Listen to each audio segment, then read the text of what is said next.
Picture this moment. You are in a conversation, perhaps an interview or meeting someone new. They ask you a question in English. You understand the question perfectly. You know exactly what you want to say. The idea is right there, sitting in your brain, but it's in your native language. Suddenly, time seems to slow down. Your brain enters a frantic race.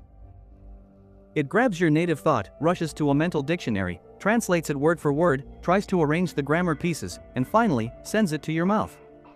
By the time you open your mouth to speak, 5 seconds of awkward silence have passed. The moment is gone, and you feel that familiar wave of frustration. This paralyzing pause is not because you aren't smart, and it's not even because you don't know enough vocabulary. It is because of one fatal habit: you are still translating. You are treating English like a math equation that needs to be solved before it can be spoken. This translation gap is the biggest wall standing between you and true fluency. Today, we are going to tear down that wall. We are not just going to learn more English words today, we are going to fundamentally change the way your brain processes language. We are going to discuss how to stop being a translator and start building your English mind. To understand how to fix this, we have to understand why it happens. Most of us were taught English the wrong way.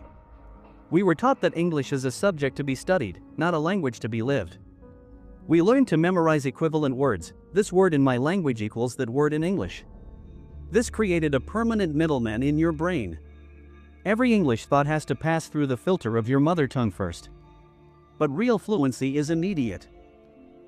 When a native speaker sees a dog, they don't think of the word, then translate it to dog. They see the animal and the word dog arises instantly. That direct connection between thought and English speech is what we call the English mind. Let's take the example of a student named Alex. Alex was exactly where many of you might be right now. He could read English well, write decent emails with the help of tools, but speaking was a nightmare. He felt like he had two brains, a fast native brain and a very slow, clumsy English brain. Alex realized that studying grammar rules for another hour a day wasn't going to fix this speed issue. He didn't need more information, he needed a transformation.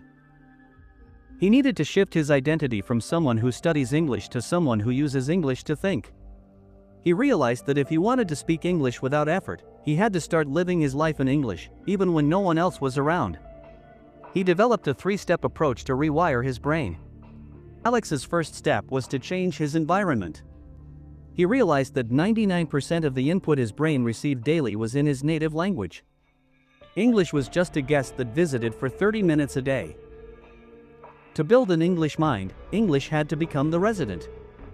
He started with what I call active labeling. He didn't just stick post-it notes everywhere, he changed his mental labels. When he woke up and walked into the kitchen, he forced his brain to acknowledge objects by their English names immediately. He didn't see his native word for kettle, he consciously thought kettle. He looked out the window and thought cloudy sky, not the translation of it. He was forcing his brain to create direct associations between reality and English words, cutting out the middleman. But he soon realized that labeling objects wasn't enough because the loudest voice in his life was the one inside his own head. His internal monologue, that constant stream of thoughts, was still in his native tongue. Alex had to become the narrator of his own life, in English. He started narrating simple daily actions. While making coffee, instead of letting his mind wander in his native language, he would actively think, "I am pouring the water. The water is steaming. I need a spoon to stir this." At first, it felt incredibly fake and mechanical. He often got stuck on simple actions, like not knowing the word for straining pasta. But that was the point. It forced him to learn the English relevant to his actual, daily existence, not just textbook scenarios.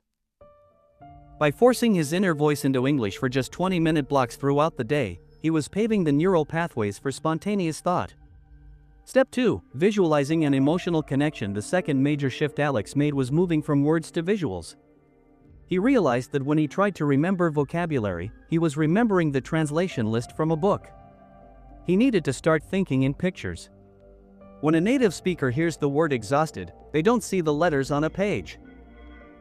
They might picture someone collapsing onto a sofa after a marathon. They feel the weight in their limbs. Alex started practicing this. When he learned a new phrase, he wouldn't write down the translation. He would close his eyes and create a vivid mental image or associate a physical sensation with the sound of the English word. Furthermore, he began to connect emotions to the language. We often speak English like robots, very flat and factual.